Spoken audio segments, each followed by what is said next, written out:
सुप्रभात। आपका दिन शुभ हो, मंगलमय हो। आइए बात करते हैं। एक बार की बात थी कि महाराज दशरथ जो थे, उनको संतान प्राप्त नहीं हो रही थी, जिसके लिए बहुत दुखी थे। लेकिन एक आशा ऐसी थी जो उन्हें कभी आशाहीन नहीं होने देती थी। वो आशा थी श्रवण कुमार के माता पिता का दिया गया वरदान।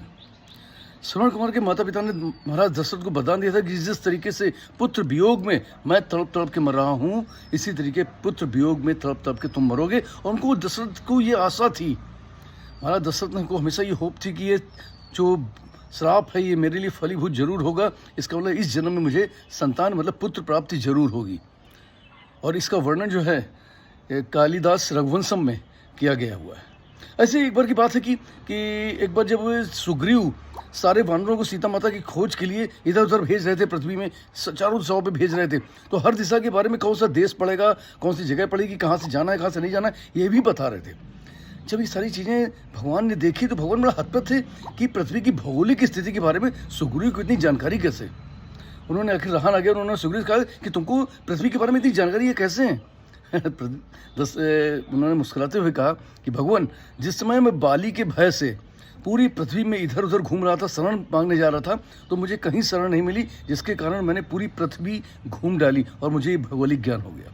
तो कभी कभी हमारे लिए जो संकट होते हैं, विषम परिस्थिति होती है, वो भी कहीं ना कहीं हमारे लिए फलीभूत होने, वो भी कहीं ना कहीं हमारे लिए वरदान साबित होते हैं। कि भगवान का दिया हुआ पुष्प अगर वरदान है तो उसके दिए हुए फूल को भी वरदान ही समझिए। न जाने ये जो आज हमें खुशी है, इससे हमें खुश तो रहना है, लेकिन जो संकट आते हैं, जो विपत्ति आती है, वो ना जाने किसी एक बड़ी सुख की तैयारी हो, एक बड़े वरदान की तैयारी हो। तो हमेशा हमको सकारात्मक रह के रहना चाहिए, क्योंकि भोजन जो है ये भोजन जो है ये हमारे लिए एक अनुकूल परिस्थिति है। प्रतिकूल परिस्थिति विटामिन का काम करती है, और जो विपत्ति होती है, चुनौतियाँ होती हैं, ये एक वरदान है। इसमें वरदान समझें।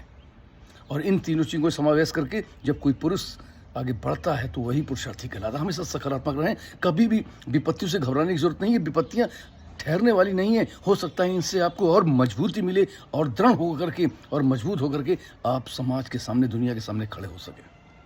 Wish you all the best. Thank you very much everybody. I love you all. फिर से मिलने वाली है आपको कोई और बेहतर जिंदगी और बेहतर खुशी। शायद आज की परेशानी उसकी एक तैयारी हो। Thank you very much everybody. I love you all. फिर मिलूंगा किसी प्यारी कहानी। सलाम का दोस्त पीयूष रंजन।